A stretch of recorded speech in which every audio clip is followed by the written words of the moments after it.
No, al contrario, es un gusto colaborar con ustedes, personas que siempre han tenido un gusto por la filosofía y todo lo que esto representa.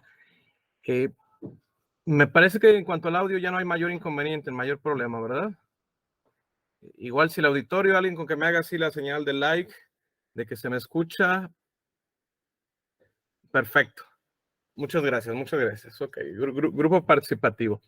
Bueno, me voy a permitir compartir una presentación en aras de que me sigan con mayor facilidad en esto que voy a compartir con ustedes, ¿no?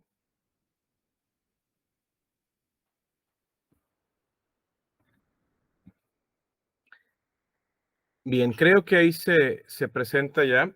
Nuevamente agradecer a mis colegas, a Francisco, a Diana. eh, Ellos que me conocen sabrán que no es cuestión de cliché el agradecer, sino todo lo contrario, ¿no? Creo que la gente en filosofía, más allá de las eh, posibles diferencias teóricas que uno pueda tener, en lo que coincidimos es un gusto por escucharnos, por saber que están trabajando los colegas, primeramente, pero además también aportar lo que uno pueda, digamos, esa frase, su granito de arena, con nuestros compañeros estudiantes también, ¿no?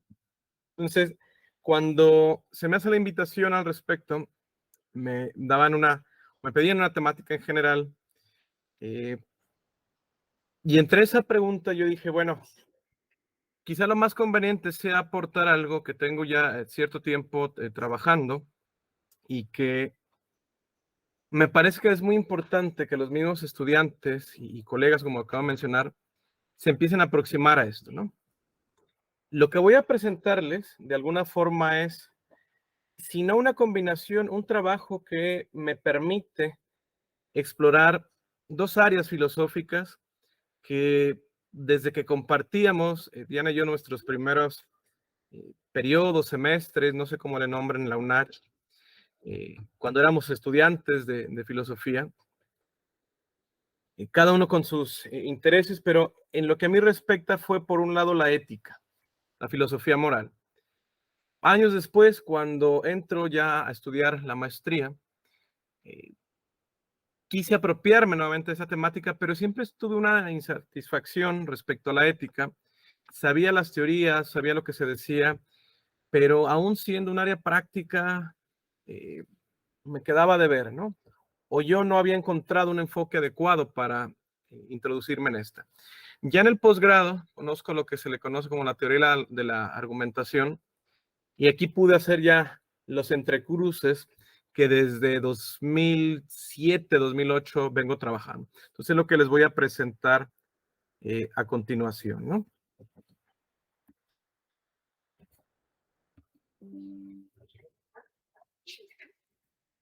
Bien,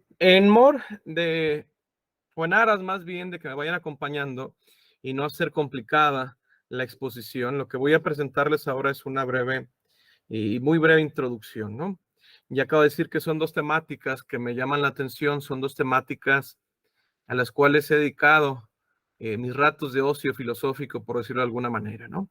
Empezaremos por la cuestión de las virtudes, que supongo tendrán más próximas cuando ustedes han visto sus clases de ética, filosofía moral, cuestiones un poquito de civismo, quizá, pero después mi intención es que en esa línea que voy a ir presentando podamos cerrar con la ética desde la teoría de la argumentación, explicar grosso modo qué serían las virtudes argumentativas y mostrar un ejemplo de cómo esto nos permitiría hacer análisis de ciertos diálogos que se han venido presentando, ¿no? Entonces, dicho eso, sin más, espero un poco de paciencia y yo haré lo propio para que me puedan acompañar sin causar algún tedio, ¿no? Al menos es parte del objetivo. Bueno, sin más entonces, eh, me dirijo a esta parte de las virtudes. Vamos a empezar preguntándonos qué es, o mejor, de qué forma podemos usar el concepto de virtud. La estrategia que yo les propongo a seguir es que lo hagamos desde la aproximación al uso, o más bien a los usos de la palabra. Esto es, preguntarnos en qué contextos se le puede emplear y en qué ocasiones suele aparecer para empezar a distinguir entre estos usos y centrarnos más adelante en aquel que nos puede interesar, ¿no? Entonces, yo supongo que en el auditorio que se encuentran, esta imagen se ve de forma adecuada. Les pido una disculpa porque desde aquí, desde el mismo, no es más complicado ir y venir, pero si hubiera algo que no se me escucha o la diapositiva hay un problema, bueno, ahí le pediría a mi colega, el maestro Francisco, que si fuera el caso, ahí me dijera si hubiera algo por considerar, ¿no? Bueno, entonces, parto del hecho de que lo están revisando ustedes, ¿no? Vamos con esos tres casos, por decirlo así, o tres proposiciones, ¿no? La primera dice, Carlos Santana, un guitarrista virtuoso. Siguiente, Mónica Bellucci, es sumamente virtuosa. Eso hace de ella una actriz afamada por la crítica, ¿no? Aproveché que mi esposa en este momento está en clase, entonces no iba a saber que utilizo este ejemplo. Entonces, bueno, aquí uno se da ciertos lujos de repente, ¿no? Espero que Francisco después no le comente, pero bueno, si no, ya inventaré alguna solución ahí. Y el tercer caso que quiero comentar con ustedes dice, Diana es una buena persona. No acabaría nunca de denunciar sus virtudes. Estos tres casos comparten el término de virtud, al menos en una de sus expresiones, ¿no? El ser virtuoso, el ser virtuosa y tal cual hablar de las virtudes.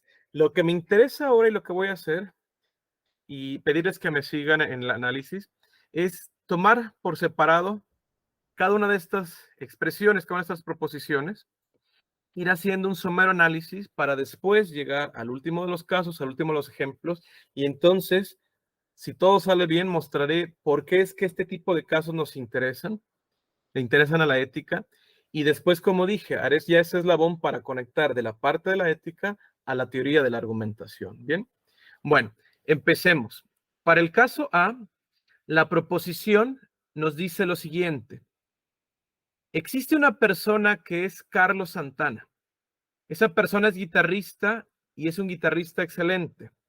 Esto es, una persona que toca la guitarra de una forma que supera positivamente la interpretación que otros guitarristas pudieran llevar a cabo. ¿Cómo consideramos si esta proposición fuera verdadera o no? ¿Cómo podríamos hacerlo? Tendríamos que acudir a una ruta ya extralógica, es decir, a una visión empírica, atendiendo a la técnica interpretativa de Santana, a los aportes que ha hecho al estilo de música que toca, un rock latino, pongámosle de esa forma, o incluso el haber creado justamente ese estilo, ¿no? La discusión aquí tendría que ver con cuestión de qué otro tipo de guitarristas pudieron haber aportado a esto, conocedores de la historia musical, etcétera. Pero mi punto aquí es cómo estamos utilizando la palabra virtuoso como una persona, repito, que va más allá de lo que un guitarrista, incluso un buen guitarrista, pudiera hacer, ¿no? Bueno, para el siguiente caso, en el caso B que tienen ustedes ahí, la proposición es parecida a la que acabo de enunciar antes.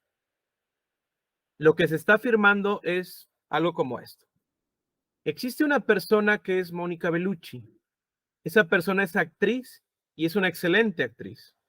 Esto es, una persona cuya interpretación actoral sobresale positivamente entre otras actrices o actores y en consecuencia, ella es una actriz afamada por la crítica.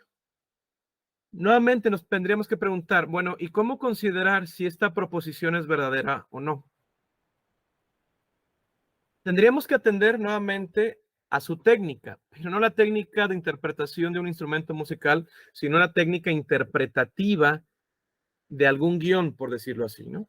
A su peculiar estilo de representación actoral o incluso a las emociones que ésta pueda provocar en los espectadores y particularmente la crítica que, según el ejemplo que estamos dando, es quien la afama.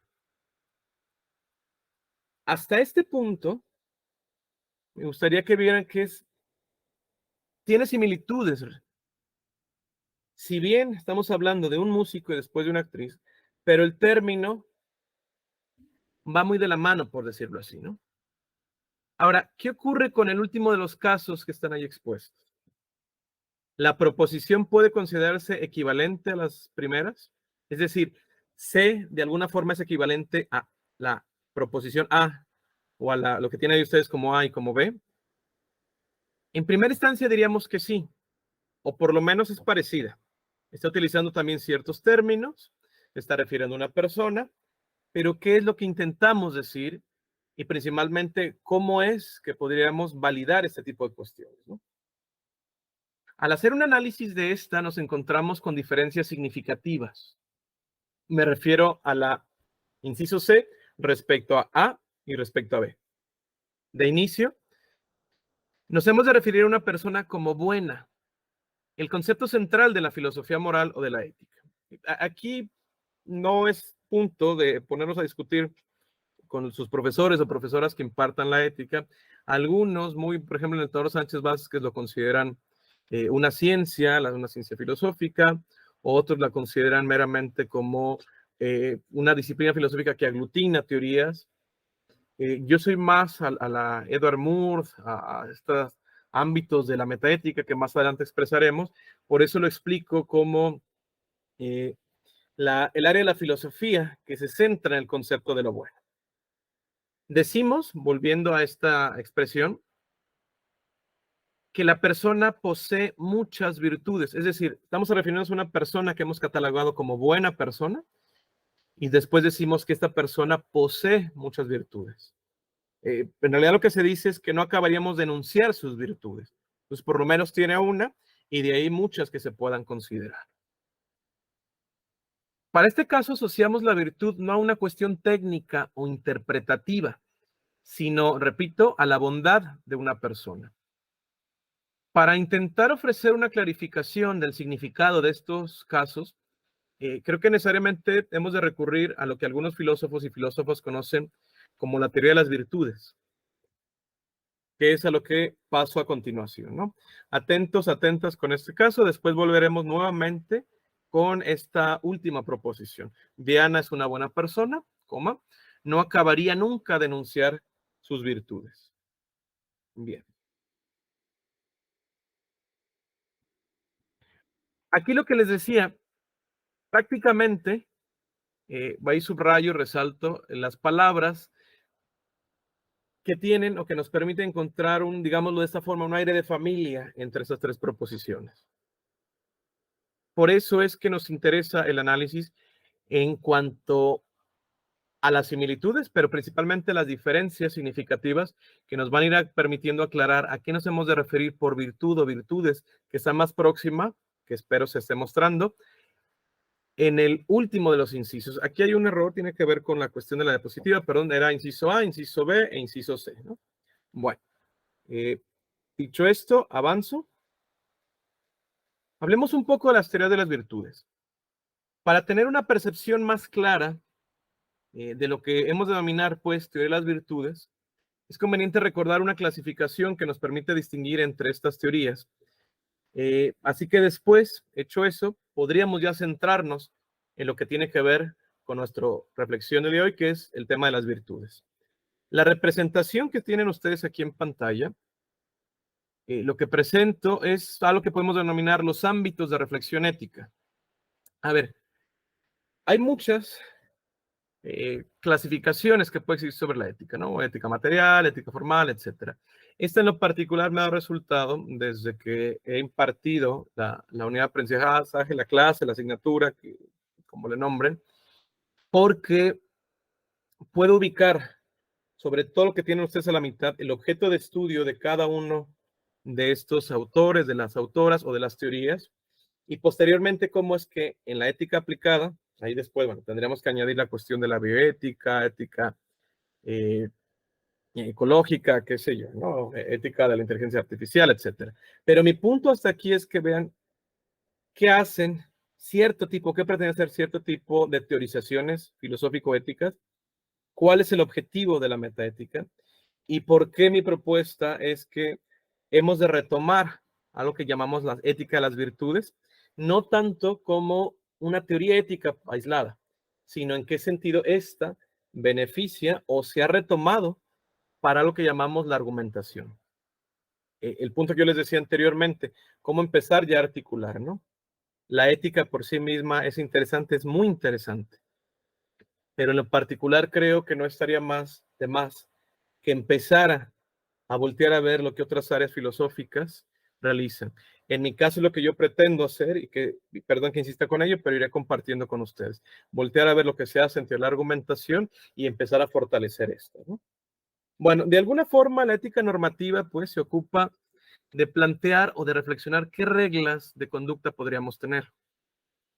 En Kant es la regla de la razón pura, la razón práctica, lo que va dictando.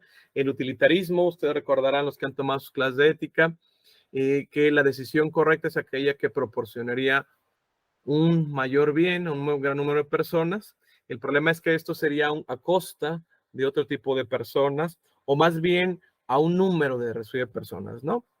Suena extraño, es una forma muy rara o mezquina, como si fuera un asunto de matemáticas. Sabemos todo lo que representa ahí y seguramente lo que ustedes discutirán en sus clases, ¿no? Pero mi punto es ir distinguiendo de estas, ¿no? Aparecen también las éticas religiosas, las éticas marxistas de alguna forma, que nos van dictando ante determinada situación lo que tienes que hacer es apegarte a esta regla. El caso de Aristóteles, que verán que aparece ahí, no es estrictamente proporcionar una regla, o al menos no como lo hace el utilitarismo, pero sí es un exhorto a decir, cuando busques la forma correcta de comportarte, tienes que ser, por ejemplo, prudente, tienes que considerar esto, pero hay un aspecto nuevamente normativo, si es buscar hacer esto, ¿no? Del siglo antepasado, a finales o del siglo, inicio del siglo pasado, muchos filósofos y filósofas se centraron en otro tipo de cuestión. La ética normativa, digamos que es la que aparece desde los griegos. La metaética, en cambio, dicho de otras formas, es aplicar la filosofía del lenguaje a la reflexión sobre la ética. A mí me parece eso sumamente importante, me parece algo vital que tendríamos que considerar. El problema fueron las consecuencias que se desprendió de esto, ¿no? La metaética se encarga de cuestiones teóricas abstractas, principalmente sobre el significado de los conceptos morales. La pregunta básica que persigue esta es, ¿qué significa el término de bueno? Y bueno, sus contrarios también, ¿no? Definiendo bueno, podríamos colaborar para la definición de lo que es malo, de lo que es injusto, etcétera, ¿no? Hay por lo menos 4 teorías fácilmente identificables: el intuicionismo ético de George Moore, el emotivismo de Charles Stevenson, el descriptivismo es una forma ahí un poquito que se retoma desde Austin, o principalmente la interpretación de John Searle. Seguramente filósofos que los que vieron ya filosofía del lenguaje habrán estudiado, y el prescriptivismo de Richard Hare, ¿no? Los que estudiaron esto en filosofía del lenguaje quizá empiecen a hacer esos puentes, esos vínculos con la ética. Quienes no lo hayan hecho y que seguramente estén preguntando ahorita qué diablos tiene que hacer la filosofía del lenguaje con una cuestión de ética, bueno, poco a poco irán viendo cómo así, como yo he propuesto, que hay que voltear a ver qué hace la teoría de argumentación, qué hace la ética para empezar a generar entrecruces. En algún momento, las personas también hicieron esos entrecruces. ¿Entre qué? Entre la ética y entre la filosofía del lenguaje. No podemos hablar de una regla, no podemos hablar de una norma, si no tenemos mínimamente el conocimiento de qué significa la palabra bueno, qué significa un juicio moral. Otra cosa es que se haya logrado satisfactoriamente o no. Hay una amplia discusión ahí. Y bueno, mi punto es que de estos dos, más adelante se lleva o se recurre para poder semblantear las discusiones o los análisis que se llevarían en la ética aplicada, cuyo enfoque es decir, los casos concretos, los casos, digamos, cotidianos que uno puede encontrarse. La filosofía tiene que ayudar de esa manera, ya sea suponiendo alguna regla, ya sea ayudándonos a entender qué estamos, por qué nos referimos a las cuestiones morales de la manera en que lo hacemos, ¿no? Y hay autores que han retomado, pues, repito, desde la ética normativa y cuestiones de la metaética para también llevar a cabo análisis en ética aplicada. Yo simplemente señalé algunos ahí: Peter Singer, Adela Cortina, Priscilla Kohn, Victoria Camps, y bueno, aquí en nuestro país estaría Paule Dieterland, Paulina Rivero Weber, etcétera, ¿no? Iremos avanzando ahí al respecto. ¿Por qué para mí es importante este recuadro? Porque de alguna manera lo que se hace en teoría de las virtudes, que más adelante voy a empezar a profundizar, es decir, esto que se ha hecho en ética es importante. El problema es que pareciera que en ese avance Aristóteles no tiene nada que decir.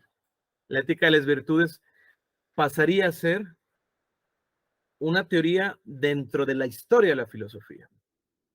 McIntyre, Philippa Foot, Elizabeth Anscombe, la estudiante, una de las estudiantes de Wittgenstein, estarían completamente oposición, estarían en contra con esa afirmación.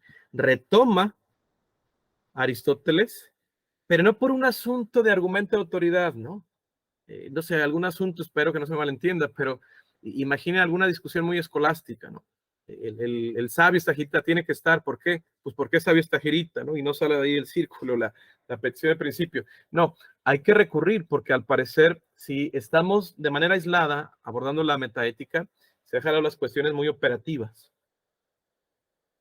Si estamos simplemente retomando otras teorías, sin voltear a ver cómo es que se tiene que comportar la gente, y nos centramos en cuestiones, por ejemplo, en el caso del utilitarismo, ¿no? O este tipo de preguntas dentro de la ética de si hubiera forma de desviar un tranvía donde no tuviera que asesinar a alguna persona, atropellarlas, pero al desviarlo y está en la decisión, y pareciera que nos centramos en los casos y qué regla tendríamos que aplicar ahí, ¿no? Lo que Aristóteles hacía no era pensar en reglas, al menos no de esa índole, sino en cómo hacer de una persona que sea virtuosa, cómo hacerla ética, para que entonces pueda tomar buenas decisiones.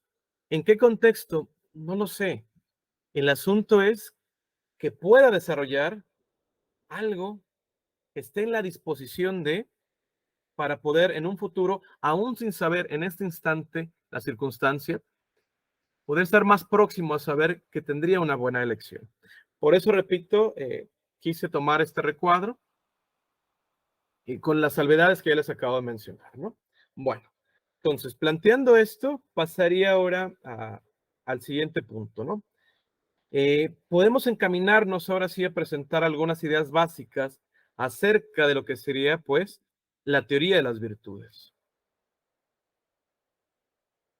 Estas ideas básicas, eh, principalmente las tomo de John Bennett, que es un filósofo que en lo particular me gusta mucho revisar la claridad que tiene para presentar este tipo de cuestiones, ¿no?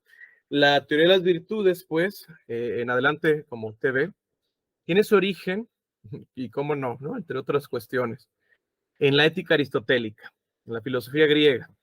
Se le conoce, pues, también como ética de las virtudes. Las ideas básicas que compartimos, o que quiero compartir con ustedes, que están eslabonadas con lo que viene, son estas que ustedes tienen ahí en la pantalla, ¿no? Aristóteles, filósofo estagirita, asumió que cuando hablamos de ética, la ética como tal debe iniciar con una pregunta. La pregunta por la felicidad, ¿de quién? De la persona que se pregunta. La pregunta por el buen vivir. Se fijan aquí un poco lo que decía anteriormente. Ante determinado problema o dilema moral, ¿qué regla aplicar para resolver? Si esto hubiese sido posible discutir con Aristóteles, vamos a hacer aquí una especulación. Aristóteles diría, a ver, pero es que antes de eso tenemos que preocuparnos por cómo debo vivir bien. Me tengo que preocupar, sí, por mi porvenir, pero ¿qué hago yo como agente moral para enfrentar ese futuro o esos futuros y aproximarme a una idea de lo que sería el vivir bien? La ética de las virtudes, continúo, que es en realidad la ética aristotélica, nos dice que las acciones son correctas cuando son hechas de acuerdo con la o las virtudes. Entonces, la norma, por decirlo así, sería, si uno quiere o uno piensa en cómo mejorar como persona para actuar ante determinado hecho, ante determinada circunstancia, dilema, un problema moral. Lo que Aristóteles consideraría, y toda esa tradición que le sigue, es que es más seguro o tendríamos una posibilidad de mejor toma de decisiones cuando la persona, quien está por tomar esa decisión, ha logrado desarrollar cierto tipo de virtudes, es decir, cierto tipo de disposiciones al momento de tomar las decisiones. ¿Cuál es más adelante? Introducir un poquito esa idea, ¿no? De entrada nos quedamos con esta visión, ¿no? Bueno, otra idea básica, para decidir qué hacer, se fijan, he tratado de ir encadenando, para decidir qué hacer o cómo actuar en cualquier situación, tenemos que identificar la o las virtudes que sean relevantes para dicha situación. Este es un punto que creo que distingue a Aristóteles respecto a Kant, respecto al utilitarismo, ¿no? Es decir, no puedo ofrecerte una regla absoluta de aplicabilidad a todos los casos. Lo que puedo decirte es que desarrolla esa capacidad de identificar la situación, las posibilidades, qué podemos hacer respecto a, qué podemos hacer respecto a no a, o cualquier otra variable que se oponga a la primera. Y si se fijan, aquí nos vamos acercando ya a lo que es muy similar a los procesos argumentativos o al pensamiento crítico, si gustan del término, ¿no? Ante una situación, ¿cuál es el panorama? ¿Cómo lo pienso y qué acción debo tomar? La ética de las virtudes sostiene que lo que hace una acción correcta es que en ella se demuestre el mejor carácter. Un acto es correcto, según esta perspectiva, si en él se palma o se ejemplifica una virtud, o si una persona virtuosa, es decir, aquella persona que posee virtudes, la lleva a cabo. Con base en estas ideas, podemos ahora preguntarnos específicamente sobre el uso de la palabra virtud en el contexto de nuestro ejemplo C, que les pedí que recordaran, ¿no? El ejemplo C decía, Diana es una buena persona, no acabaría nunca de enunciar sus virtudes. Podemos ya ahora decir que la proposición se refiere a una persona que, dado que posee virtudes y actúa conforme a estas, es una persona buena. Empezamos ya ahora a reflexionar a mayor profundidad y nos metemos ahora sí en los problemas filosóficos como tal. Ok, me diste ya una serie de ideas básicas, me estás planteando un ejemplo. ¿Y hacia dónde vas con esto? Y en particular, en concreto, ¿qué vamos a entender o qué podríamos entender por una virtud? La virtud se ha definido sí, de distintas formas, ¿no?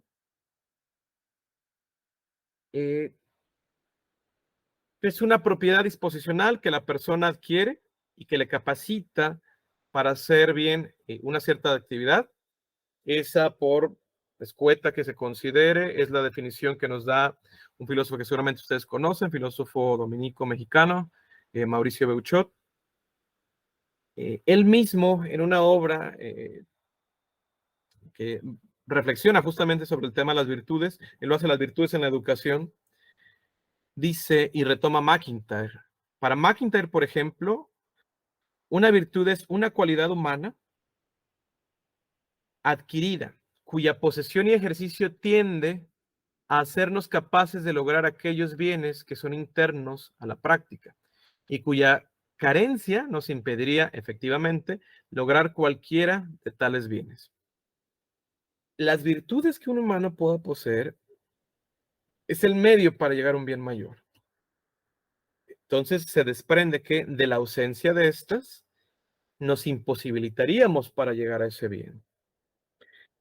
Bennett nuevamente lo retomo, nos dice respecto a la virtud que de manera tradicional ha sido pensada como una cualidad personal y estas son el coraje, la templanza, la justicia, la honestidad y la benevolencia, entre otras, ¿no? Estas formas de entender la virtud tienen, como les expliqué antes, intenté hacerlo, su origen en la filosofía aristotélica. Esta filosofía en particular, ustedes lo sabrán, no está más de retomarlo, ha suscitado adeptos, ha suscitado adversarios, y bueno, como siempre en filosofía, los indecisos o agnósticos, como prefieran nombrarle, ¿no? Y algún tiempo pareció que esta ética, lo he mencionado anteriormente, entraba en desuso, o por lo menos se volvía simplemente como parte de una historia de la filosofía. Principalmente a partir de las críticas y las propuestas que ya mencioné, el utilitarismo, el deontologismo, que es la filosofía ética kantiana, ¿no? Sin embargo, recientemente, y bueno, recientemente en filosofía ustedes sabrán que podemos estar hablando de o de unas décadas o a veces un siglo, pero comparado con toda la tradición, bueno, ha empezado a retomarse, ¿no? Con esta obra fundamental de Tras la virtud de Alasdair MacIntyre, ¿no? Y a partir de esa obra, yo decía también Philippa Foot, se ha revitalizado lo que conocemos como teoría de las virtudes. Curiosamente, esta revitalización de la ética de las virtudes no ha sido exclusiva dentro de la filosofía moral, sino que también existe algo que se le conoce como la epistemología de las virtudes. Ernst Sosa, si no me recuerdo, filósofo venezolano que trabajó, bueno, en el mundo anglosajón principalmente, ha sido los mayores promotores al respecto, ¿no? Y también dentro de la teoría de la argumentación, aquí empiezo a mostrar, espero, de manera más clara cómo voy conectando los puntos para responder a la pregunta que da título a esta charla, ¿no? Las virtudes, aquí voy explicando, pero argumentativas. ¿De qué estoy hablando? Si aquí estamos hablando de ética, ¿cómo voy a dar ese salto, no? Bueno, recuerdan que yo iba, bueno, no iba, yo sigo apostando por la paciencia que puedan tener, ¿no? Espero pronto, a continuación, ir conectando esta parte, ¿no? Pero me parece que es importante hacer énfasis antes de dar ese salto en esto que acabo de mencionar, ¿no? No solamente se ha revitalizado como una ética, como decir, miren, la ética de las virtudes, la ética aristotélica principalmente, hay que retomarla. Sino que se ha dicho, esa ética puede tener ramificaciones hacia otros ámbitos que en un primer momento pareciera que nada tiene que ver, ¿no? Yo acabo de mencionar dos ejemplos. La cuestión de la epistemología de las virtudes. La epistemología tiene que ver con el conocimiento. ¿Qué tiene que hacer la ética ahí? Pero además, que es a mí lo que me interesa, la teoría de la argumentación. ¿Qué tiene que ver la ética cuando lo que me interesa es, en argumentación, analizar un argumento, analizar que de las premisas correctamente se desprenda una conclusión? Bueno, es lo que viene a continuación. De alguna forma, extraer estas reflexiones y mostrar cómo se ocuparía de esto, ¿no? Dicho esto, paso a lo que sería la teoría de la argumentación. Vamos ya a la mitad de nuestra charla, ¿no? Aquí quise acudir a dos de las explicaciones de dos profesoras, la doctora Lilian Bermejo, la doctora Paula Olmos, y un profesor que, bueno, desafortunadamente, si no mal recuerdo, el año pasado falleció, el doctor Luis Vega. Y bueno, es una pena porque era un filósofo prolífero y mucho escribía y seguramente mucho faltaba por escribir, ¿no? Pero bueno, retomo entonces la definición que él comparte con Paula Olmos. Él dice que la teoría de la argumentación es el estudio y la investigación de los conceptos, modelos y criterios relacionados con la identificación, la construcción, el análisis y la evaluación de argumentos. Ojo con esta parte: identificar, construir, analizar y evaluar argumentos. El concepto de argumento pareciera que se refiere exclusivamente a un producto y que ahí tendríamos que acabar nuestro análisis. Es decir, sería raro hablar de teorías de la argumentación y que en vez de eso tendríamos que hablar de teoría de los argumentos. Unos minutos haré una reflexión ahí al respecto, ¿no? La otra definición es de una colega española también, y Lilian nos dice lo siguiente: la teoría de la argumentación se ocupa de la elaboración y el análisis de modelos normativos para la argumentación, es decir, de propuestas más o menos sistemáticas, comprensivas, para distinguir entre una buena y una mala argumentación. Por eso hace rato hacía énfasis con el concepto de Paula y de Luis Vega, de Paula Olmos y Luis Vega, ¿no? Ellos hablan de los argumentos, la teoría de la argumentación como aquel campo del saber que se encarga de estos. Lilian ya no habla de los argumentos como productos, sino de un proceso complejo que implica la argumentación. La argumentación puede tener muchas aristas. De hecho, hay mucha teorización ahora al respecto, ¿no? Algunos, en efecto, como Luis Vega y Olmos y Paula Olmos, se centran en qué analizar, qué productos revisar. Algunos me decían, es como lo que hacemos en lógica. Bueno, si ustedes ven lógica informal, de alguna manera sí. Si es lógica formal, tendríamos que explicar más elementos, ¿no? La lógica formal puede y de hecho abona a estos estudios, pero la lógica formal como tal tiene intereses muy particulares, ¿no? ¿Cuál? El ser en la teorización sobre la deducción, por ejemplo, ¿no? En cambio, la lógica informal acudiría más a casos de la vida cotidiana y a poder identificar sin la necesidad de utilizar formas, de ahí lo de informal, sin necesidad de utilizar formas abstractas como lo hace la lógica más dura, y comprender la argumentación coloquial. En el caso del término que utiliza Lilian, hablar de la argumentación es un proceso más amplio. Cuando comparto esto con mis colegas estudiantes, lo que busco hacer es mostrarles cómo el núcleo o el corazón de este tipo de teorías y de este tipo de estudios, en efecto, tiene que ver con lo que llamamos argumentos. Pero después se dan cuenta, o busco compartir con ellos ciertas reflexiones para que se den cuenta que del corazón se desprende, como si fueran anillos periféricos, por decirlo así, otro tipo de reflexiones igual de importantes. Los argumentos no están aislados, son transmitidos por individuos. El que transmite el argumento es el agente argumentativo. Y el agente argumentativo realiza la práctica de argumentar y es una práctica intersubjetiva, es decir, que comparte con sus colegas, con sus compañeros, con sus profesores en la familia. Y entonces está un contexto de argumentación.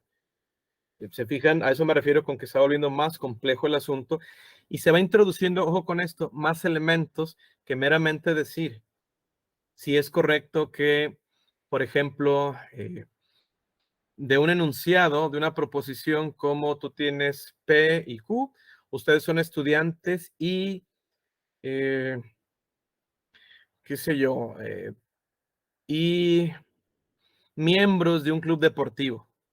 Y ahí pueden ustedes concluir que son, en efecto, miembros de un club deportivo. Los que vayan estudiado más a profundidad lógica recordarán, es la regla de la simplificación. Interesa la lógica, sí.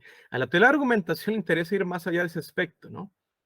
Por ejemplo, en un diálogo, que es con el que cerraríamos al final, un ejemplo de estos, ¿qué ocurre cuando estamos haciendo eso, no? Pareciera que algunas ocasiones se peca de ingenuidad cuando se quiere tomar la lógica para meramente analizar esto, ¿no?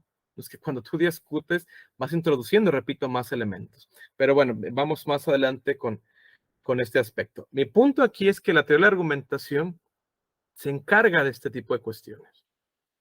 Hasta este momento y a la mitad de la charla, seguramente más de alguna de ustedes, más de alguno estará diciendo, bueno, ¿y a dónde diablos vas con esto? Estamos hablando de ética, estás hablando de aquí, ¿no?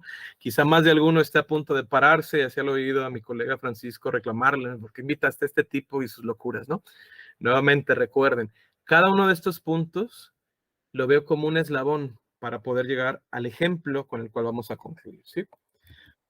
Bueno, para no jugar más con su paciencia, avanzo y llegamos propiamente a nuestra pregunta, a la pregunta que según yo empieza a vincular lo que vimos en la primera parte de nuestra presentación, la cuestión ética, la cuestión de las virtudes, la cuestión de la teoría de las virtudes y lo que hemos empezado a vislumbrar como teoría de la argumentación.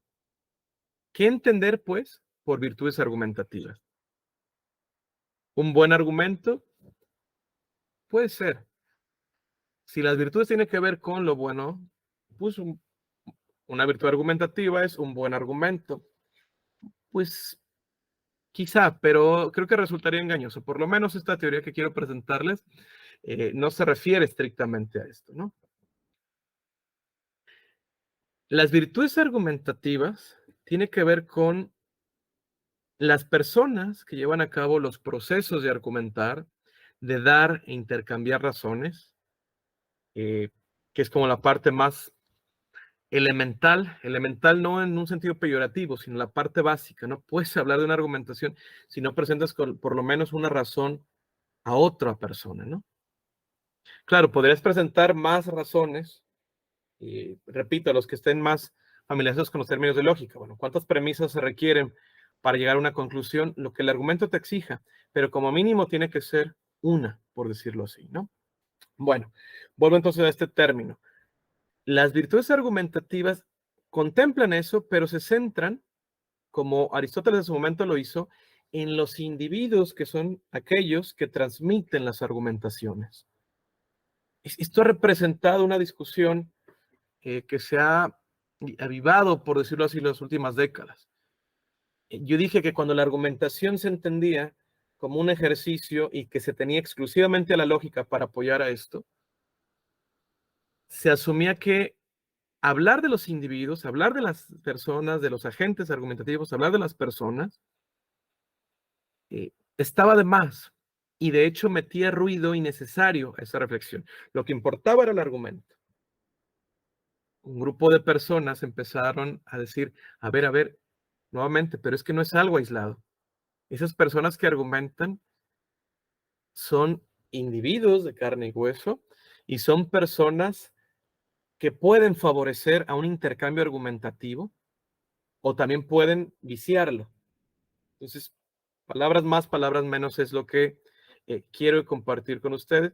Y aquí creo, o así lo espero, que ya la desesperación, bueno, va disminuyendo un poco y van encontrando, o he logrado que me vayan siguiendo en este rastreo, ¿no? La teoría de las virtudes argumentativas, pues, vamos a decirlo ya de manera clara, estudia y en cierta forma fomenta las llamadas virtudes argumentativas. Estudiar la ética, estudiar Aristóteles, no es simplemente estudiar una teoría, es de alguna forma fomentar una reflexión, pero cuyo resultado tiene que ser el ir cambiando algo en las personas.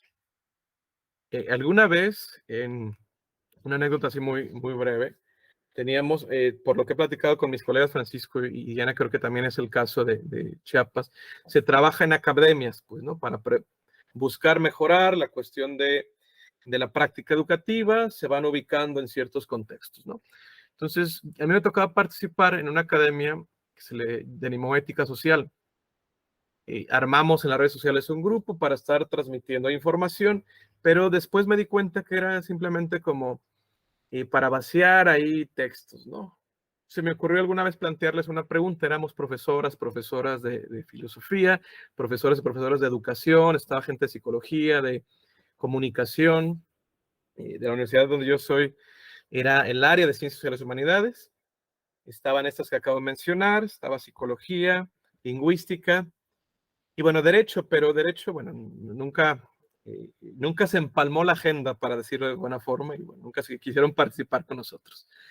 Yo les preguntaba, a ver, ¿cuál es el sentido de una clase de ética? Moralizar, buscando que nuestros estudiantes se comporten de buena forma, apoyarles a que se vuelvan individuos capaces de analizar situaciones morales y tomen sus decisiones. Ninguna de las anteriores o todas las anteriores, ¿no? Medio mañosona y no puede ser todas las anteriores cuando acabo de decir ninguna de las anteriores. Pero bueno, eso ya era un poco ahí un juego con mis colegas. Y la sorpresa está es que prácticamente la gente de filosofía éramos los únicos que decíamos, yo en un primer momento, que era una clase para que aprendieran a analizar. Es decir, yo no me comprometo, ya el muchacho decide qué hacer, pero aquí es analizar las situaciones, ver dónde está la bioética, ver dónde está el problema moral, etcétera, ¿no? Y las personas que no correspondían o que no estaban tan familiarizadas con este ámbito, lo que decían que es que no, que una clase de ética tiene que servir para que el estudiante vaya y se porte bien. Después ese grupo, por decirlo así, lo abrí otro tipo de colegas de otras universidades, y uno de ellos a quien seguramente conocen ustedes, un profesor de la Nicolaita, Mario Todo Ramírez, dijo, a ver, se necesita de lo primero, es decir, de apoyar al estudiantado a desarrollar sus habilidades analíticas, pero el objetivo tiene que seguir pensándose como que a la larga esto les va a hacer volverse, o por lo menos tener actitudes que llamaríamos actitudes buenas, actitudes moralmente buenas, ¿no? Me llamó mucho esa atención, por eso traje aquí a colación. No es un falso dilema, el problema es la ruta. Claro, si ustedes como profesor, no ustedes, sino en general algún profesor eh, confunde esto y llega a dar una clase de ética como si fuera un decálogo, muchachos, pórtense bien así, haciendo ABC, pues obviamente el estudiante va a decir, ¿a dónde vamos con esto, no? Entendería en otros contextos, los que son formados, perdón que lo diga así, yo así fui formado y es lo que conozco, por ejemplo, dentro del catolicismo, pues no es un asunto eh, de ir al catecismo, pues, ¿no? Tiene que ver con otras cuestiones, pero también, como yo decía al principio, si al estudiante lo forzamos, la discusión del bueno, ¿cuál es tu definición? Ha habido estas críticas y mira, otros dicen que esta manera, los más aventurados incluso les enseñan a modular juicios morales, pues sí, es muy importante, muy interesante, pero a la larga, ¿qué impacto tiene eso? Pues, ¿no? Decía el recién filósofo fallecido Enrique Dussel, en una crítica que en dado momento hizo a la tradición analítica. Digo, en su momento me dolió, bueno, pero al final es chistoso eso. Dice que luego la filosofía analítica pulía tanto el cuchillo del análisis que no se daba cuenta que acababa comiéndose y cortándose ellos mismos, pues, ¿no? Entonces, es momento, creo que, de replantear este asunto, ¿no? La teoría de las virtudes, pues, cierro ahí la anécdota, busca además fomentar esto. Y por virtudes argumentativas podemos entender algo que nos dice un colega que trabaja en Aguascalientes, el doctor Mario Gensolen, dice, las virtudes argumentativas son rasgos de carácter que permiten a quien argumenta estar dispuesto a hacerlo de manera adecuada, aun cuando sus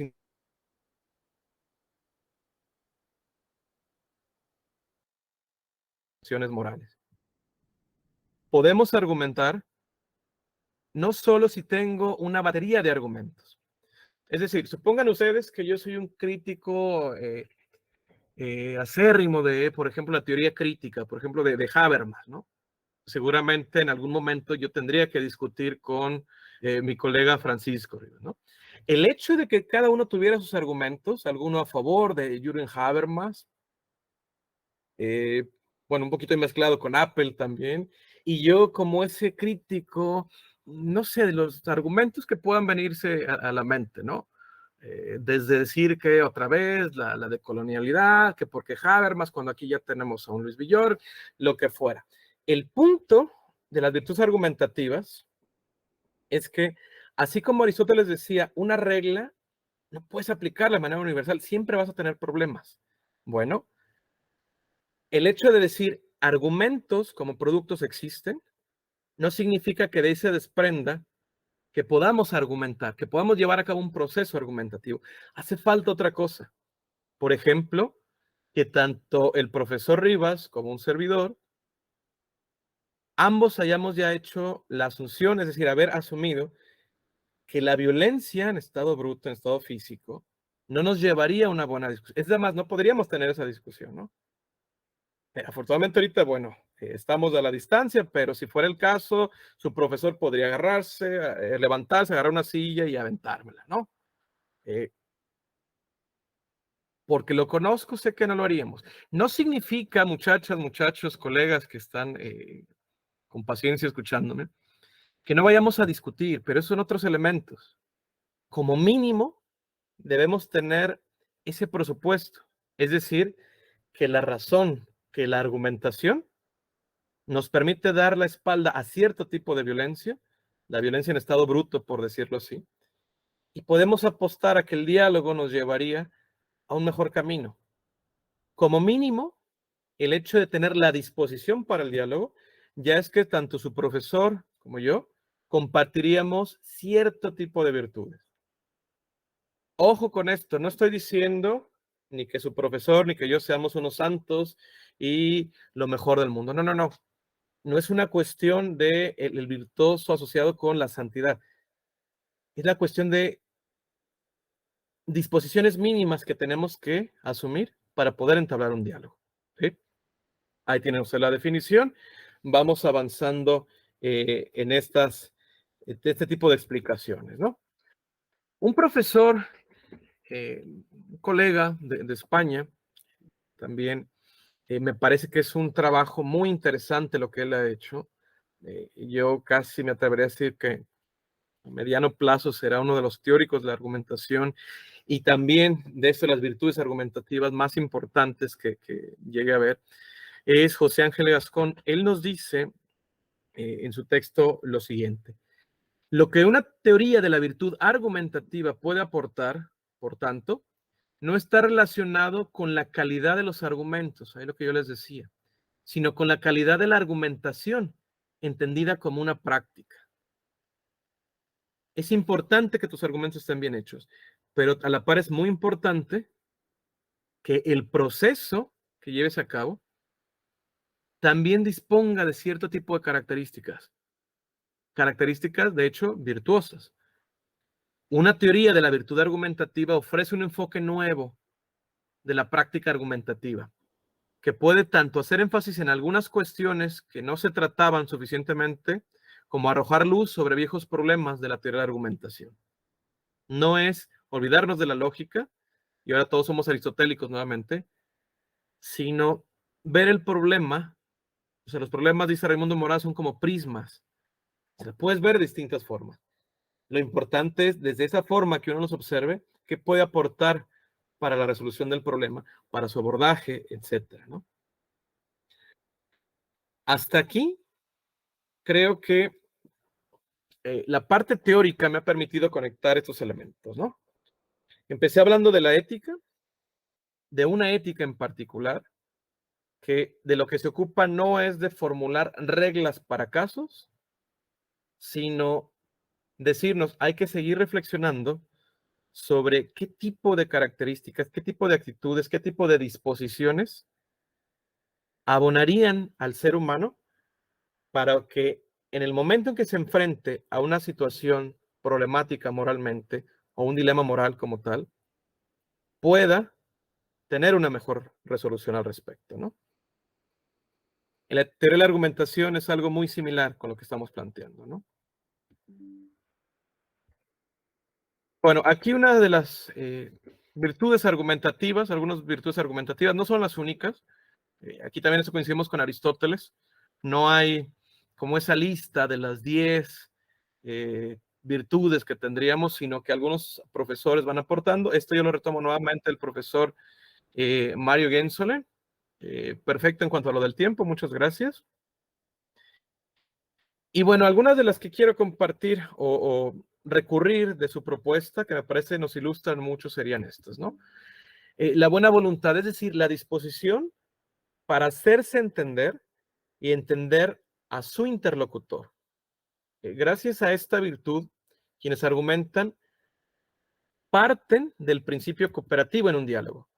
Tiene que ver con el ejemplo que les decía cuando discutamos la teoría de Habermas, su profesor y un servidor, ¿no? Es que si no tenemos buena voluntad, y no en un sentido de que los camaradas, digo, eso existe, pues, y afortunadamente puedo yo jactarme de eso, ¿no? Pero aquí la teoría está hablando principalmente de aquellos casos que no son hipotéticos como el que yo planteaba, en el que ustedes discutirían o llegarían a entablar un diálogo con una persona que incluso no lleguen a conocer, o aún conociéndola pueda haber buena voluntad, ¿no? Mario también habla de la caridad. Hay otros autores, mi maestro Carlos Pereda, por ejemplo, él prefiere utilizar un término que según yo es equivalente a este, él le nombra espíritu de rescate, ¿no? Le decía alguna vez a Alejandro Herrera que por qué no utilizaba simplemente el término principio de caridad, ¿no? Decía Alejandro, quizá le suena muy, muy religioso y quiso ausentarse de eso, ¿no? A mí me daba risa porque yo decía, bueno, y el concepto de caridad no ha de sonar muy religioso, ¿no? Puede sonar, pero no es eso, pues, ¿no? La caridad es el que yo me exija a interpretar como racionales las emisiones de un hablante, de una persona con la que estoy dialogando. Y en cualquier caso, de cualquier argumento. Es decir, siempre partir del hecho de que la otra persona por lo menos intenta decirme algo interesante. Siempre que comento esto con mis estudiantes, me dicen, no, pero es que no he escuchado a tal, no he escuchado a tal. A ver, muchachos, el asunto no es eso. El asunto es que si yo parto del hecho de que todo aquel que busca dialogar conmigo está con dolo, está de manera alevosa, diciéndome mentiras, diciéndome cuestiones que en las cuales no cree, no podríamos entablar un diálogo, ¿no? Alguien me decía, ahí se aparece un poquito las reglas de Grice en lógica y conversación. Sí, no lo profundizo aquí porque no lo tengo muy claro. Eso es una pregunta que me hicieron en algún momento y aquí la enuncio. Pero sí, a los que les interese, bueno, habría ahí una beta de estudio, ¿no? Entre la teoría de la argumentación y la propuesta o este artículo de Paul Grice, lógica y conversación, ¿no? La caridad, vuelvo con esto, nos permite construir un terreno común. Si uno interpreta a otra persona de la manera más racional posible, es decir, le atribuye creencias y deseos que uno mismo supone tendría en esas mismas circunstancias, ojo con esto, se elevan las posibilidades de disolver el desacuerdo o percatarse de que no había tal desacuerdo después de todo. Pero sin esto, prácticamente la discusión está condenada a fracasar. Me voy a ir más rápido. Otros aspectos es el falibilismo, la autoexigencia de quien argumenta para que mientras lo haga considere la posibilidad real de estar equivocado, ¿no? Muchachas, muchachos, vamos a dialogar al respecto, dice un profesor o profesora. Y bueno, los voy a escuchar, incluso cuando yo sé que algunos de ustedes ya va a estar equivocado. No, pues gracias que se ponga a escucharnos, ¿no? O viceversa, ¿no? Ahí viene el profesor que siempre sale con sus cosas y a ver qué hora nos va a decir. Yo no me imagino una situación así, ¿no? O sea, ¿a dónde nos va a llevar esto, no? Repito, no peco de ingenuidad. Yo no digo que no haya circunstancias favorables hasta esto, ¿no? Cada vez que uno habla de esto, no solamente yo, sino las personas que, por ejemplo, ya se han dedicado por completo a esto, pareciera que en discurso todo suena una maravilla, ¿no? Lo que estamos haciendo es mostrar lo que vemos respecto a un fenómeno y cómo supondríamos que con el tiempo se puedan mejorar estas prácticas. No es de la noche a la mañana, pero es mejor empezar a sugerir cuestiones de cómo podríamos mejorar esto a partir del hecho casi así nihilista de que no se puede cambiar nada, ¿no? La última es la coalescencia, hacer propio el ideal normativo que implica la unión de dos posiciones, ¿no? Puedo, nuevamente el ejemplo que he estado manejando, tener diferencias con mi colega Francisco, pero no significa que absolutamente en todo pueda discrepar. Entonces, ahí la coalescencia es buscar algo muy complicado. ¿Cuáles son los puntos mínimos en los cuales podríamos estar de acuerdo? Volver a estos y encontrar otra ruta de posible solución, o por lo menos para andar un camino de manera diferente, algún camino que no hemos recorrido y veamos o apostemos que podemos encontrar una solución ahí, ¿no? Esto lo podrán en su momento platicar más tanto con su profesor como con la doctora Diana Ruiz, que ha trabajado un autor que se llama Michael Gilbert, donde explota toda esta teoría de la coalescencia. De hecho, su teoría se llama así, Coalescent Argumentation, la argumentación coalescente, y seguramente les podrá pasar muchos datos. Si les interesa, incluso después podemos hacer algún seminario, taller al respecto, ¿no? Bueno, estas, entre otras, serían algunas de las virtudes argumentativas, ¿no? Ok, ya me hablaste de ética, teoría de argumentación. Aquí están las virtudes que un autor sugiere. Y esto, ¿cómo se ve en la práctica, no? Habitualmente aquí uno diría, o podría decir mañosamente como un invitado en la charla, pero ya no nos da tiempo, ahí ustedes investigan. No, al menos voy a intentar dar un ejemplo mínimo, un caso, eso sí lo alcancé a ver la risa del profesor Rivas ahí, porque ya alguna vez me ocurrió con ellos y bueno, aquí vengo para redimirme un poquito, ¿no? Aquí viene el ejemplo, cómo esto llevarlo a cuestiones concretas. Voy a ponerles de ejemplo lo que yo llamo un caso Gilbert, por eso ahorita lo mencioné, ¿no? Un profesor canadiense que lo que le interesa es analizar situaciones concretas No le interesa que si la filosofía, que si los intelectuales, no. Es cómo discuten las personas y qué pasa en esa discusión. Mi punto es que en el ejemplo que voy a mostrar van a poder identificar ustedes, y él mismo nos lo va enunciando, cuándo hay actitudes virtuosas y cuándo no existen estas, y va siendo más complejo el asunto, ¿no? Y prácticamente, como lo tengo ahí, lo coloco ahí en mi presentación, será el cierre, ¿no? Imaginen dos personas, Michael y Zach, la directora y productor de una película en un proceso de filmación. Ambos se percatan de que los actores de la película están teniendo problemas para recordar sus líneas y eso ha retrasado la grabación. Además de eso, debido a que los actores cobran por día, qué envidia que puedan cobrar, el costo de filmación se está elevando cada vez más. Ese problema lleva a la producción, al productor y a la directora a entablar una discusión acerca del uso del teleprompter, que si no estoy equivocado es lo que en México diríamos como el chicharito que se pone aquí, ¿no? El teleprompter y el uso por parte de los actores de la película. A partir de ese contexto, lo que sigue es este diálogo. Dice Michael le dice a Zach, Zach, deberíamos permitir el uso del teleprompter. Cada olvido, cada horror de los actores nos está costando tiempo. Zach responde, oye Michael, pero son actores profesionales y además se les paga bien, pues, ¿no? Y nuevamente, qué envidia, pues no debe utilizar este ejemplo, pero bueno, ya estamos aquí, ¿no? Repito, Zach dice, oye Michael, son actores profesionales, son bien pagados, pues, ¿no? Es su trabajo aprenderse el guión, qué teleprompter ni qué nada, ¿no? Aquí, se fijan, inicia la etapa de confrontación y se dan los primeros posicionamientos. La argumentación que he iniciado y que nos lleva a considerar lo que dice Michael, pretende hacer cambiar de parecer a Zach. Perdonen, es que aquí no me permite dar directo. A ver, voy aquí, ¿no? Así inició la etapa de confrontación y se dan los presionamientos, ¿no? Michael pretende hacer cambiar de parecer a Zach, pero inicia la interacción de la peor manera.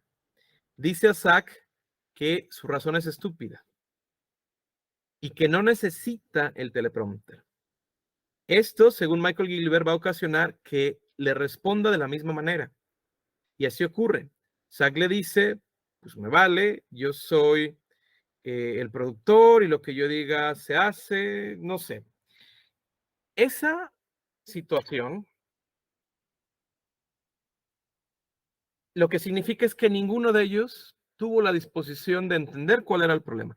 Pareciera que ya tenía, yo decía hace rato, su batería de argumentos o lo que pensaba de aquella opinión y de entrada no han salido de ahí. La argumentación entre ellos se estanca, no avanza, se hace viciosa.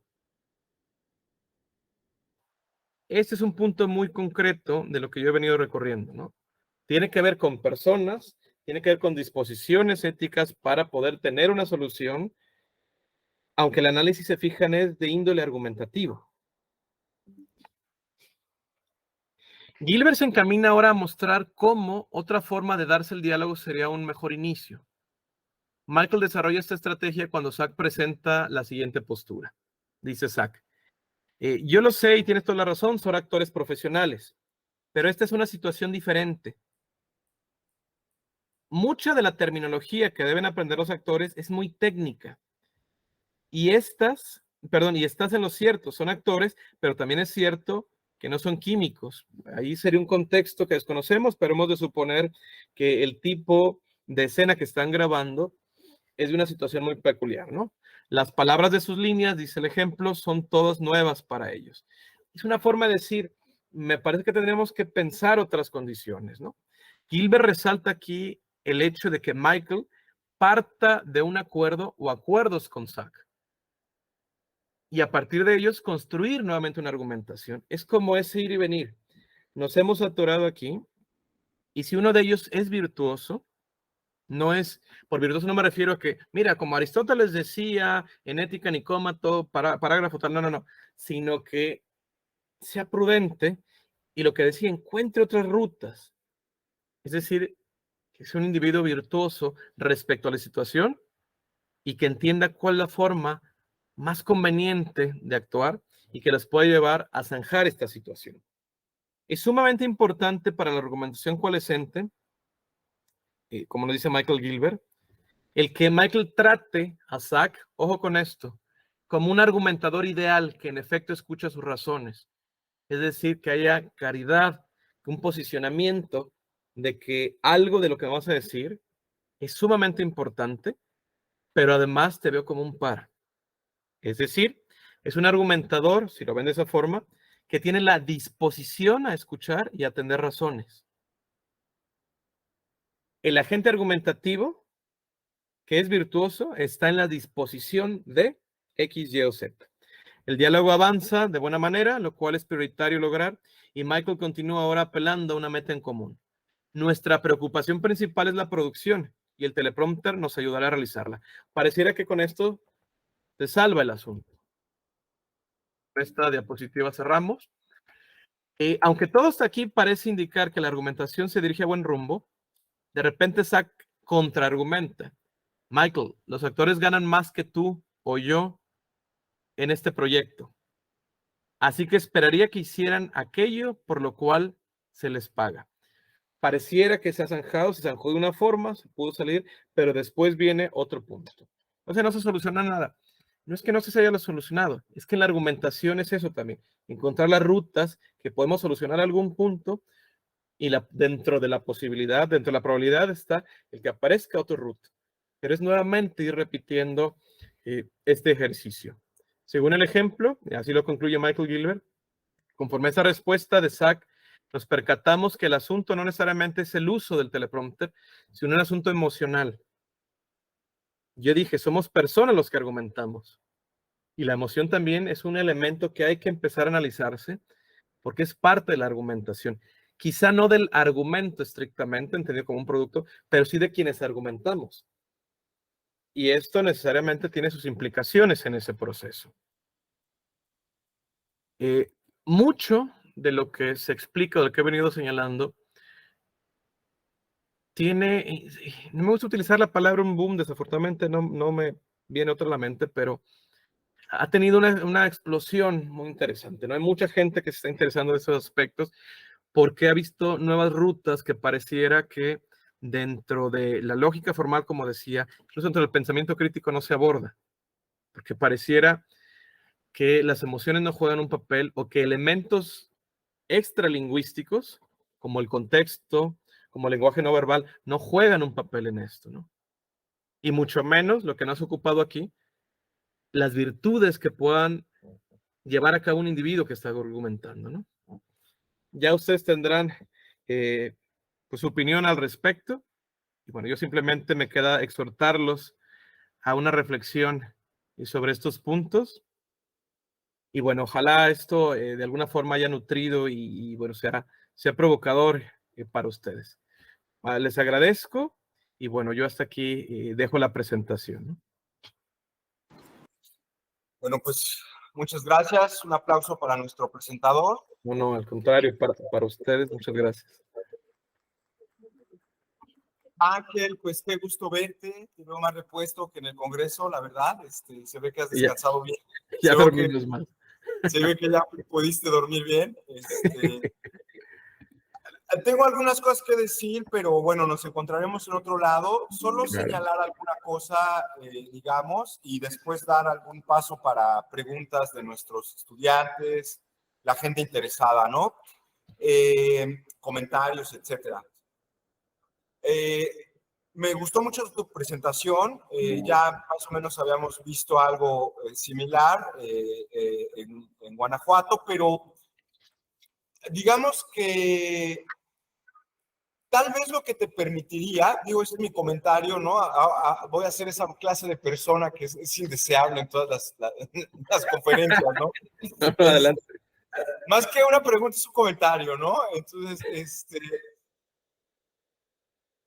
tal vez lo que te permitiría, al menos a mí, hacer más explícito esa noción, sí sería servirte de Aristóteles en el sentido de que Él mismo lo dice, tú lo señalas, pero creo que habría que hacer más énfasis en que las virtudes, tanto como los vicios, ¿no? Digamos, Sí. son acciones y son hábitos, ¿no? Hábitos, sí.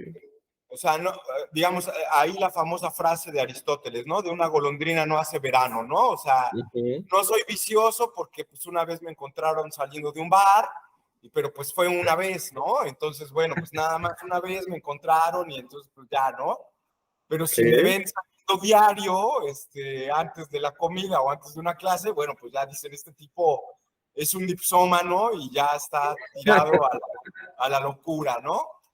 De la misma manera, ¿no? Si me despierto temprano un día, pues no me van a decir, bueno, este tipo es muy virtuoso porque, digamos, se levantó temprano, entonces lavó su casa, hizo el aseo, etcétera, lo que quieran, ¿no? Sino que son como disposiciones. Y entonces ahí yo solo señalaría que la argumentación es también una especie de praxis. Tú lo dices de alguna forma, ¿no? Tú lo dices de alguna manera, ¿no? No es tanto una especie de producto como tal el argumento, sino es más bien una serie de prácticas que uno va realizando.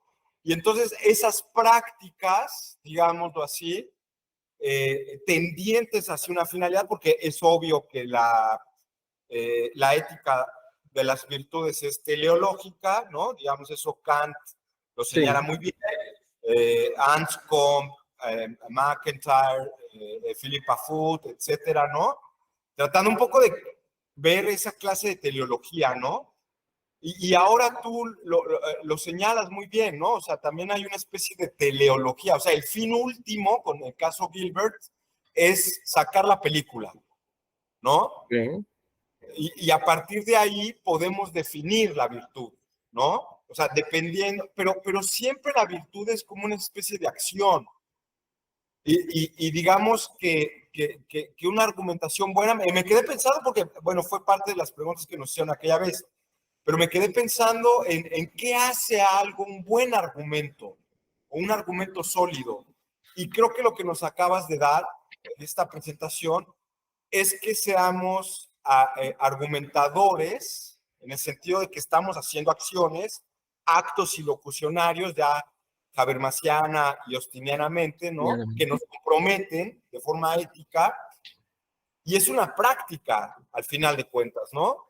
Entonces, no porque una vez yo haya llegado a un acuerdo contigo o que en una junta de academia no te haya ofendido, ni te haya gritado, ni te haya descalificado, pues ya por eso soy un buen o un mal argumentador, ¿no? Un Sino que individuo esto, virtuoso, sí. sino que esto tiene que tener, digamos, cierta continuidad, ¿no? Ese sería mi comentario. Y bueno, pues nos veremos. También hago comercial aquí para todos. Nuestro coloquio internacional de argumentación y retórica. Ahí vamos a estar presentes. Pues ya sabes, son los temas que nos han atrapado. Y bueno, nos vemos en diciembre por allá. Nosotros virtual, tal vez presencial ustedes, pero bueno, ahí vamos a ver qué sucede, ¿no? Ya, ahora tenemos una junta, etcétera. Pero bueno, dejemos tiempo para los estudiantes, solo en un comentario, solo en un comentario Sí, adelante. No, gracias, gracias. Solo eso. No sé si quieras decir algo o damos paso a nuestros chicos, nuestros estudiantes para comentar. No, si te parece, lo escucho 2, 3, no sé qué preguntas haya y trataré de retomar lo que tú puedas plantear, ¿no? Si alguien o alguna de tus estudiantes tiene alguna pregunta.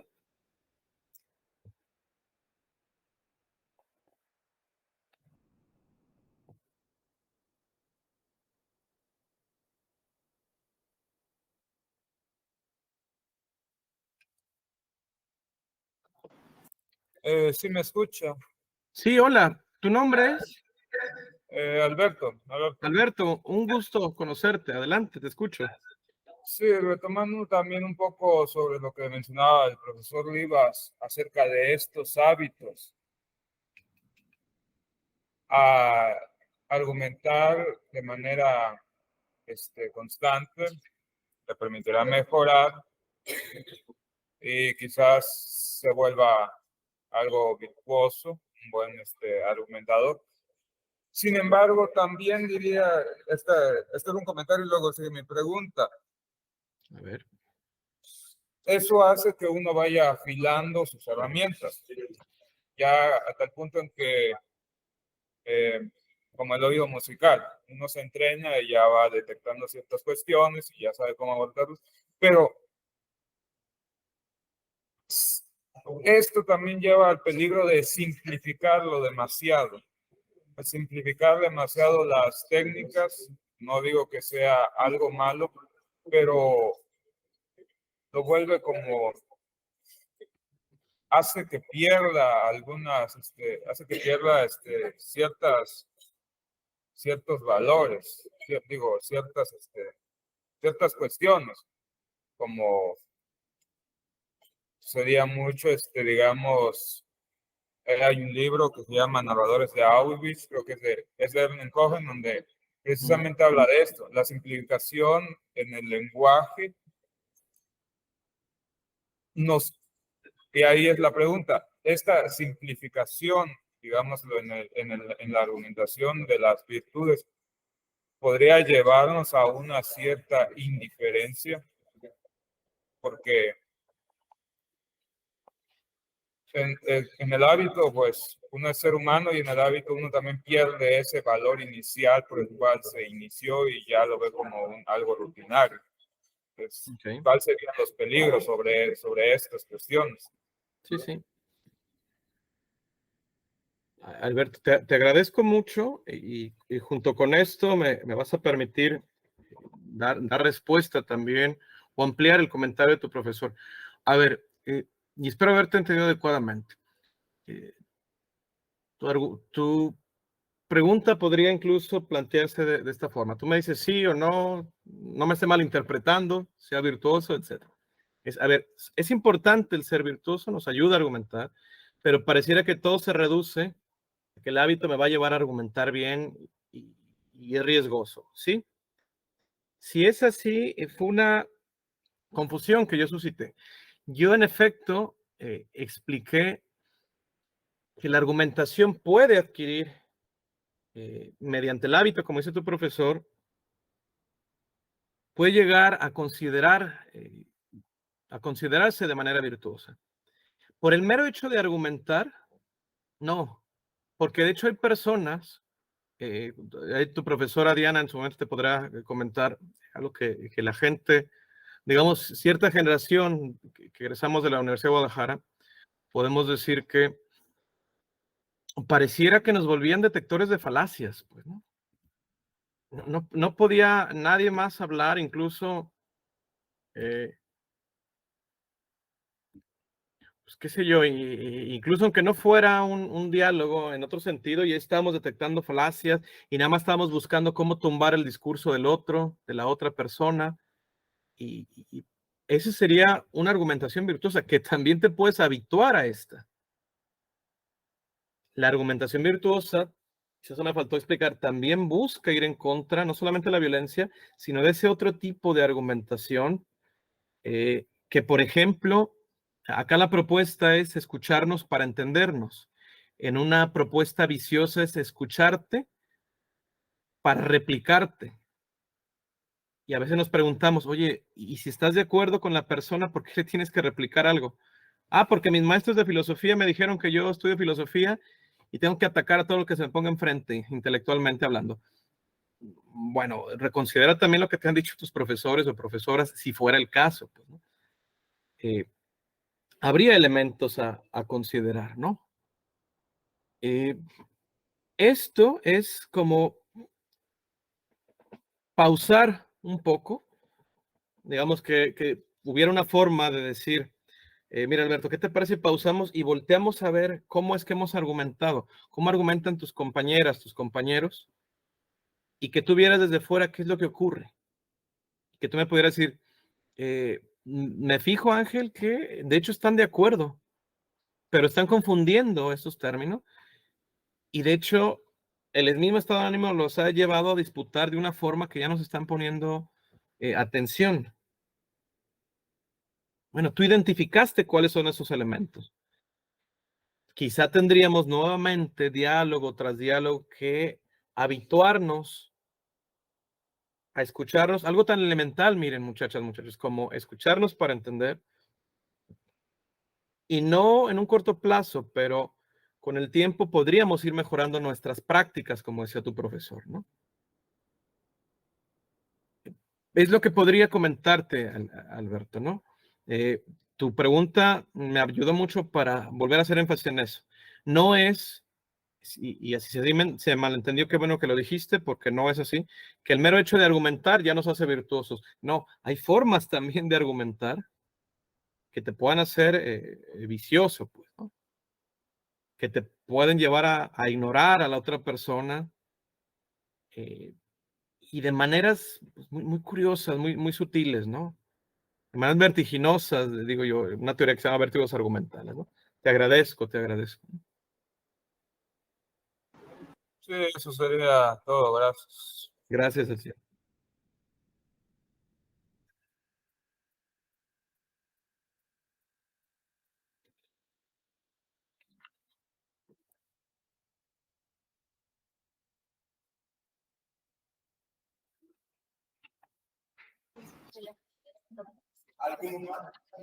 Buenas noches. Hola, buenas Mi noches. mi nombre es Italia Serrano. Qué Y bonito más nombre. allá, gracias. Y más allá que una duda, es una especie de comentario. Adelante. Voy a retomar un poco la parte en donde dice que la ética no se debería de enseñar como un decálogo, precisamente porque de alguna manera es muy estructural y creo que, bueno, escuchando también el comentario de mi coordinador, de Rivas, en Sí. donde habla de Aristóteles y cómo de alguna manera nosotros nos preocupamos más por la acción que por el interior de la persona. Y por ejemplo, en esa parte yo creo que coincido en cuanto al cómo se está llevando la ética, porque creo que al menos la ética jurídica se preocupa mucho por el actuar de la persona, que no hagas esto, que no te la balances a una persona, pero en sí no se preocupa por qué está pasando dentro del interior de la persona. Creo que pueden coincidir o usted puede coincidir en que en algunas ocasiones no es que nosotros no lo queramos hacer, sino que sabemos que hay una consecuencia que nos limita a hacer lo que nosotros sí pensábamos hacer. Y creo que eso podría remitirse a un fallo de la ética, porque no es que yo no lo quiera hacer, creo que el deseo sigue situándose ahí dentro del interior de la persona, pero de alguna manera la limitancia es precisamente el castigo o la pena que va a haber después. Sí, tienes razón. Pues mira, más que ampliar el comentario, te voy a decir que me vino a la mente con tu explicación, que me parece muy interesante y muy sintética. Es el problema que algunos médicos están teniendo en Ciudad de México con lo de la objeción de conciencia. Está un hecho, se ha aprobado una ley y parece que hay una obligatoriedad. Y ellos lo que dicen es que no, puedo yo objetar hacia mi conciencia de hacer o no hacer algo. Y ha destapado ahí una serie de problemas muy meritorios a reflexionar.